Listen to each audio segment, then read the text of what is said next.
어린아이를 안고 있으면 그냥 그 자체로 행복한 것 같아요. 그죠?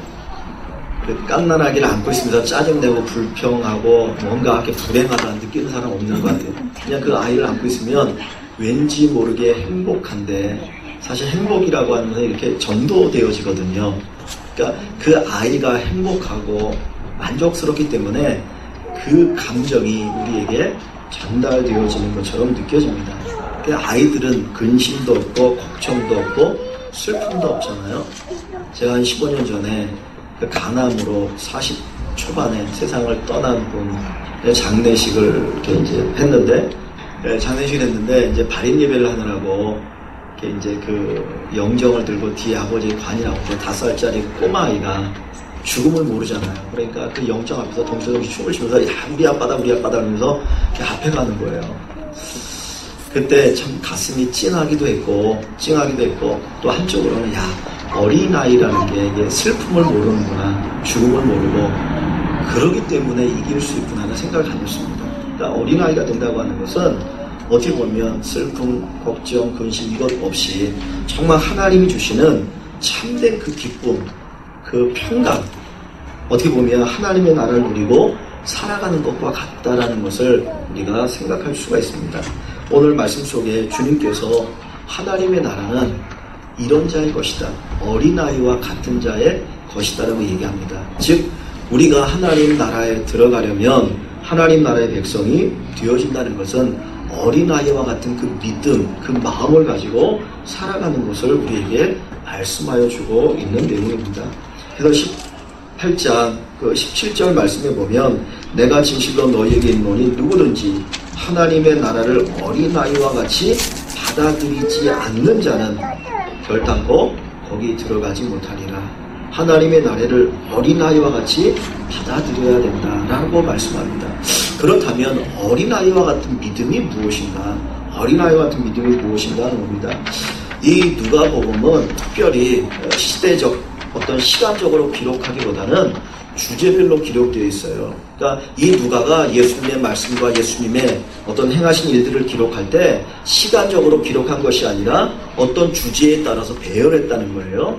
이 누가복음 18장도 쭉 보시면 천국에 관한 이야기를 합니다. 천국에 들어가는 그 믿음에 대해서 이야기하는데 결국은 어린아이 같은 믿음이 무엇인가 하는 것을 이 18장을 통해서 우리가 알 수가 있습니다. 첫째, 어린아이와 같이 천국에 들어가는 믿음이라고 하는 것은 원한을 풀어달라고 기도하는 겁니다. 1절에서 이 8절의 말씀에 보면 이런 이야기가 있어요.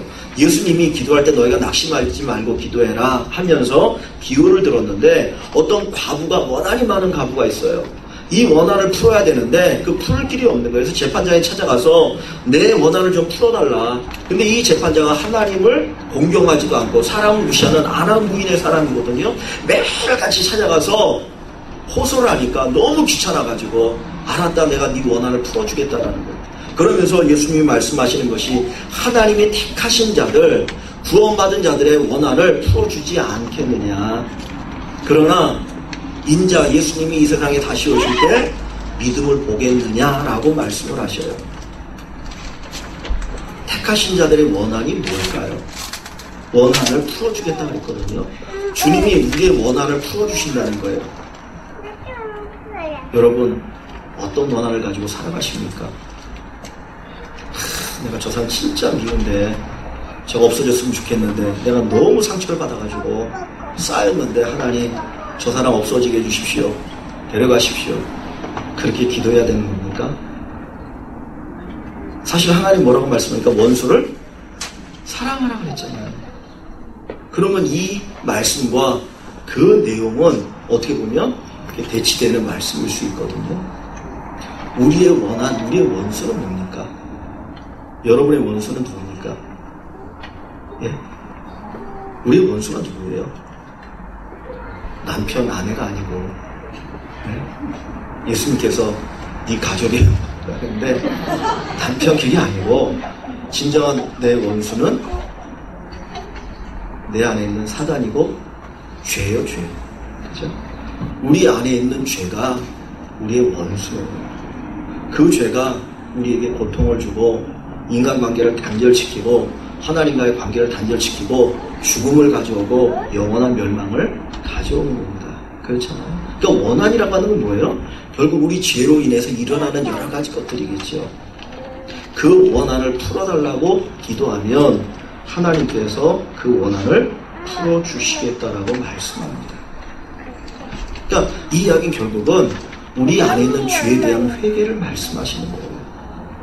어린아이들이 가지고 있는 특성 가운데 하나가 뭡니까? 죄를 숨기지 못해요.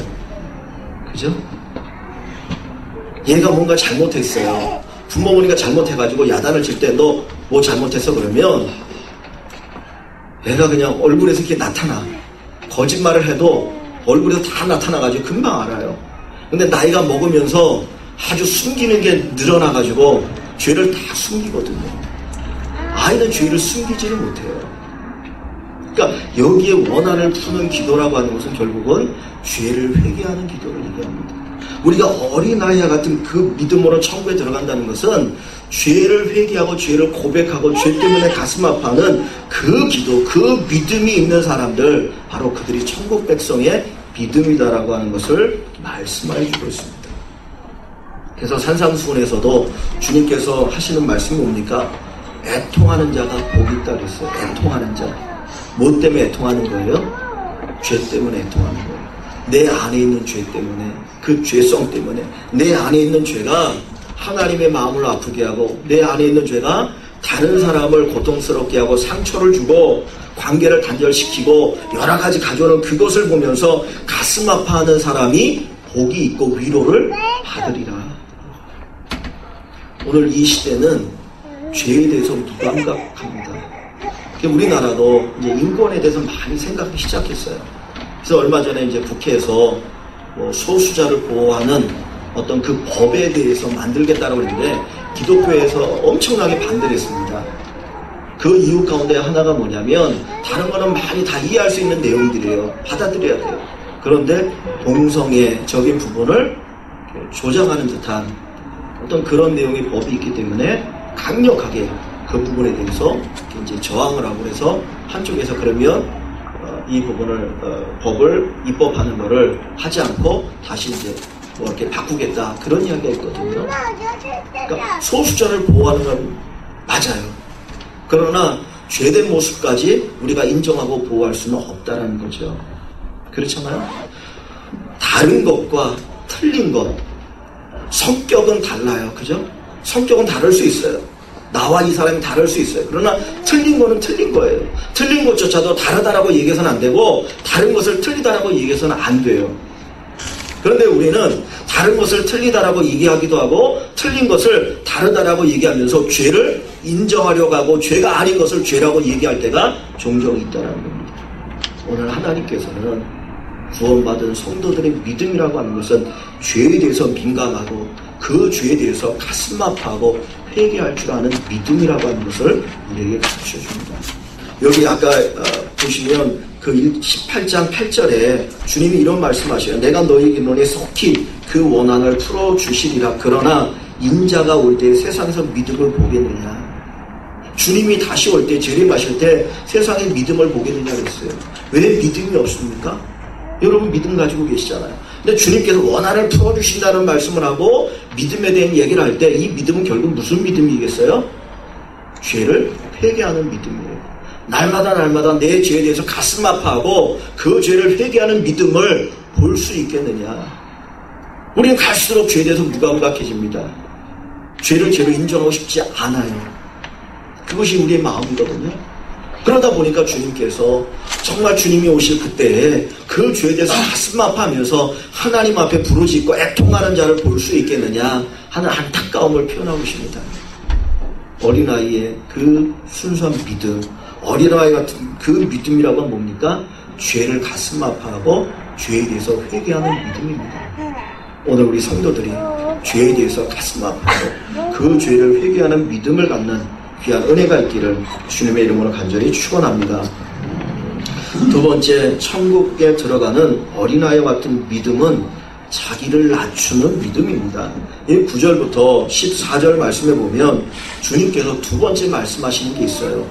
9절에 보시면 또 자기를 의롭다고 믿고 다른 사람을 멸시하는 자들에게 이 비유로 말씀하시되 그랬어요. 자기가 의롭고 그래서 다른 사람을 멸시하는 사람들에게 주님이 주신 비유인데 어떤 비유냐면 성전에서 바리새인과 세리가 기도를 합니다. 근데 이 바리새인은 그 당시에도 아주 나름대로 경건하고 종교적이고 의롭고 도덕적으로 살았던 사람들이에요. 그러다 보니까 그가 하나님 앞에 기도하는데 뭐라고 기도하냐면 하나님 나는 저 세리처럼 불의 토색 뭐 이런 등등 죄악된 일을 하지 않았습니다. 일주일에 2번씩 음식하고 실적 꼬박꼬박 드렸습니다. 하나님 감사합니다 하면서 자기의 의를 자랑하는 거예요. 반면에 옆에 있던 세리 아니 옆에 있는 게 아니라 성전 저 끝에 바로 문 앞에 서서 가슴을 치면서 하나님 나는 죄인입니다. 맞아요. 세리는 죄인이에요. 그 당시에 세리는 죄인 중에 죄인으로 사람들이 취급했어요. 왜냐하면 세금을 걷는데 국가에서 정한 세금만 걷는 것이 아니라 자기 이익까지 거기다 플러스 시켜서 걷었기 때문에 사람들은 그 세리를 아주 매국노 그리고 죄인이라고 취급을 했거든요. 근데 이 세리가 저 뒤에서 분명히 죄인인데 가슴을 치면서 하나님 나는 죄인입니다. 나를 불쌍히 여겨주시옵소서 라고 기도를 합니다. 근데 주님께서 그 두 사람의 기도를 이야기하시고 결론적으로 저 세리가 의롭다함을 받고 내려갔다라고 이야기하셔요. 그런데 결론적으로 하시는 말씀이 자기를 높이는 자는 낮아지고 자기를 낮추는 자는 높아지리라고 결론적인 얘기를 하십니다. 의롭다라고 다른 사람을 멸시하는 자들에게 말씀하시는 내용 속의 결론은 자기를 높이는 자는 낮아질 것이고 낮추는 자가 높아지리라.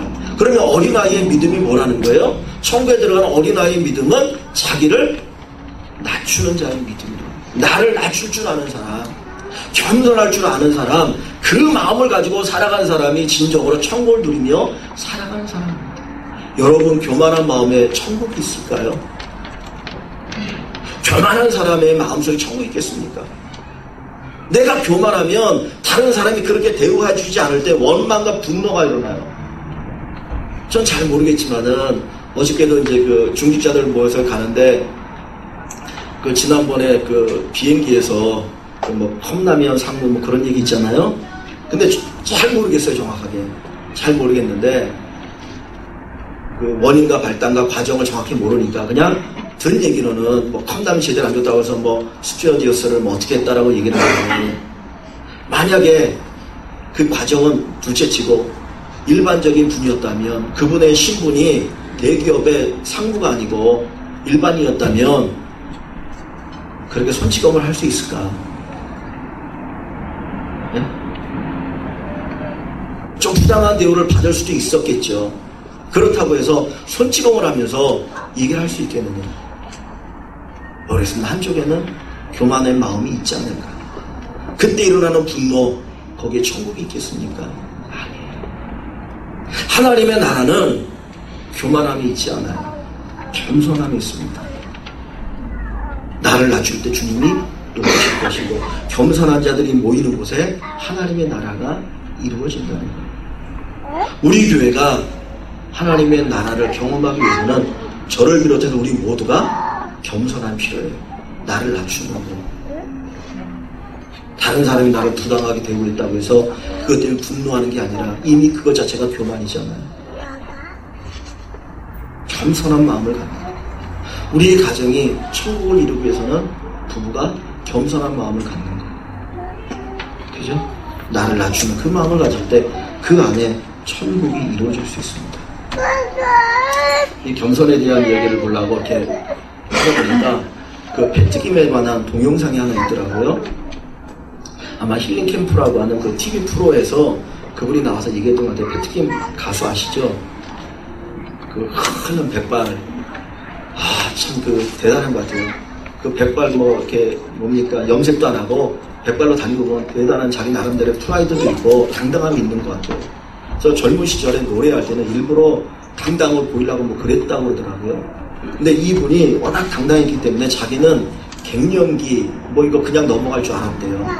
근데 49인가 50에 갱년기가 오는데 진짜 그걸 견딜 수가 없대요. 어떻게 보면 나름대로 마음이 그래서 그런지 모르는데 막 노래를 하는데 자기도 모르게 막 눈물이 막 흐르더래요.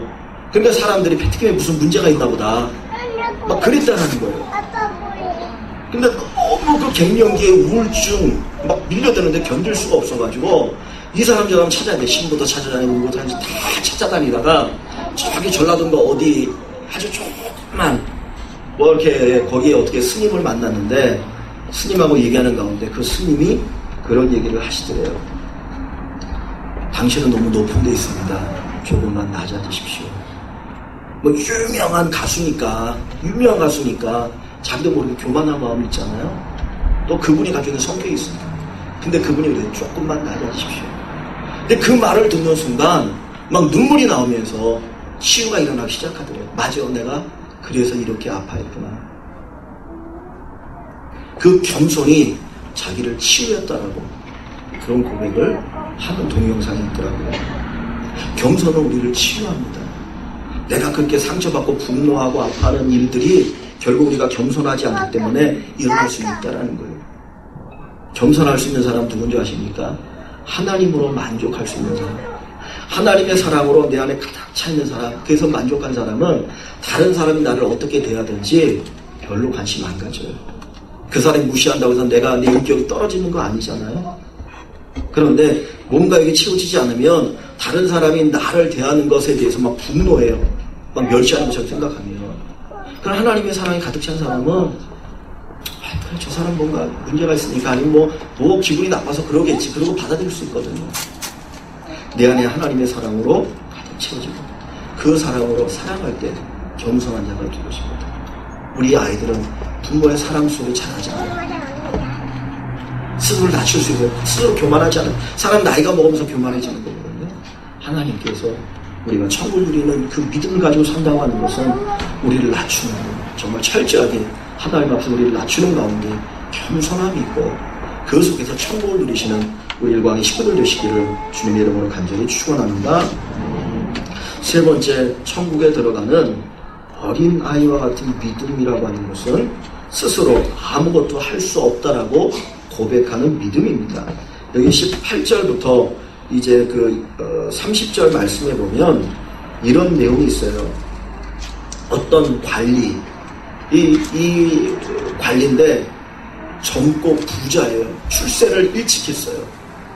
근데 이 관리가 예수님에게 찾아와서 내가 무엇을 하여야 영생을 얻을 수 있습니까? 라는 질문을 던져요. 내가 무엇을 하면 영생을 얻을 수 있겠습니까?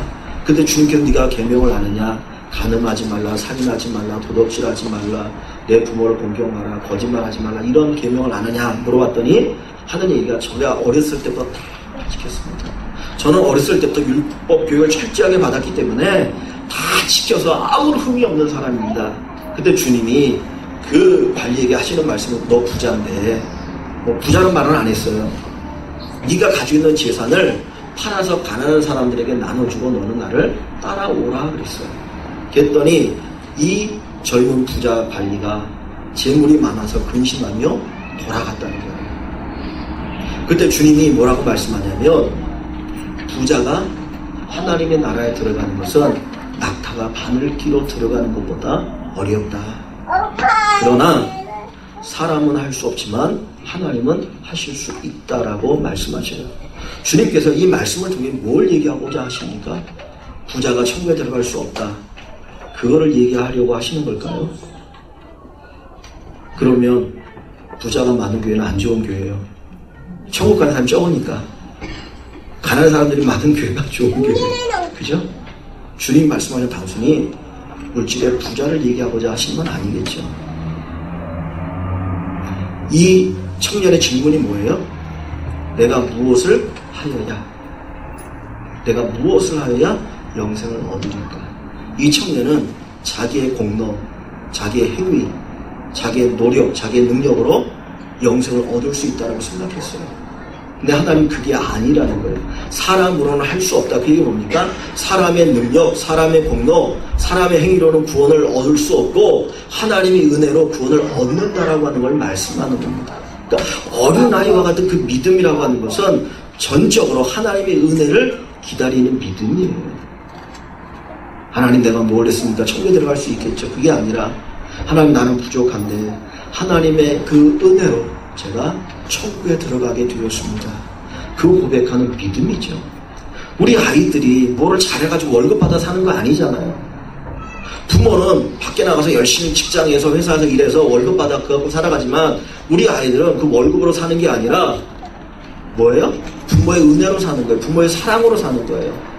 마찬가지로 우리가 천국 가는 것도 우리의 노력으로 천국 가는 게 아니에요. 그냥 하나님의 은혜, 우리를 그냥 값없이 택하시고 값없이 우리를 불러주시고 값없이 우리를 천국에 들어가게 하시는 그 하나님의 은혜, 그것 때문에 우리가 구원을 얻고 하나님의 자녀가 되었고 천국 백성이 되었다라고 하는 것 우리가 기억할 수 있기를 원합니다. 하나님의 은혜를 구하십시오. 하나님의 은혜를 구하십시오. 많은 분들이 자꾸 내가 뭐를 잘해서 내가 어떻게 예배를 잘 드리고 뭘 해서 천국 간다고 생각하는데 그거는 결과고 원인이 아니에요. 하나님의 은혜로 구원받고 나니까 감사해서 우리가 예배를 잘 드리고 또 주를 위해서 열심히 헌신하고 봉사하는 것이지 그것이 우리가 천국 가게 하는 어떤 원인이 아니라고 하는 것입니다. 어린아이는 철저하게 부모를 의지합니다. 은혜로 살아갑니다. 저와 여러분들이 하나님 온전히 의지하시면 좋겠습니다. 기도가 뭔가요? 하나님 의지하는 거잖아요. 하나님, 저는 못하겠어요. 하나님 도와주셔야 돼요. 하나님 저를 도와주셔야 제가 살 수 있어요. 할 수 있어요. 이게 기도거든요. 그런 기도, 그 은혜가 있기를 원합니다. 그래서 8복 가운데 첫 번째가 뭡니까? 심령이 가난한 자가 복이 있나니. 그 복이 뭐죠? 천국이 저희 것이다. 심령이 가난한 자, 마음이 가난한 자. 내 마음이 가난해서 뭐가 필요해요? 하나님의 은혜가 필요한 사람.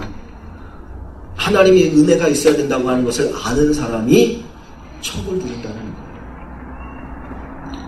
오늘 우리가 어린이 주일을 보냅니다. 우리 아이들이 주님의 은혜 가운데 건강하고 지혜롭고 또 믿음 안에서 잘 자라길 원합니다. 그래서 우리가 어떻게 우리 아이들을 키울 것이냐 그 말씀을 나누는 것도 중요하지만 다시 한번 우리 자신을 돌아보는 또 시간이 되었으면 좋겠다. 그래서 이 말씀을 함께 나눕니다. 어린아이와 같이 하나님의 나라를 받아들이지 않으면 들어갈 수 없다 그랬어요. 아이들은 요게 요거라고 하면 그거 믿습니다. 그죠? 부모가 이게 사탕 아닌데 사탕이라고 거짓말 쳐도 아이들은 믿어요. 그죠? 아주 깐나게 믿어요. 이게. 근데 점점 커가면서 자기 나름대로의 지식과 이성이 생기면 그때부터 판단하기 시작하잖아요. 부모는 거짓말을 해도 하나님 거짓말하지 않아요. 그리고 우리의 이성이라고 하는 것은 온전한 이성이 아니기 때문에 이 이성을 가지고 말씀을 판단할 수 없어요. 어린아이 같은 믿음. 첫째는 무슨 믿음입니까? 죄를 아파하고 회개하는 믿음. 두 번째는 겸손한 믿음, 나를 낮추는 믿음. 세 번째는 오직 하나님의 은혜만을 의지하는 믿음. 이 믿음이 저와 여러분들에게 있어서 이 땅에서도 천국을 누리고 영원한 천국에 들어가시는 귀한 축복을 경험하시기를 주의 이름으로 간절히 축원합니다.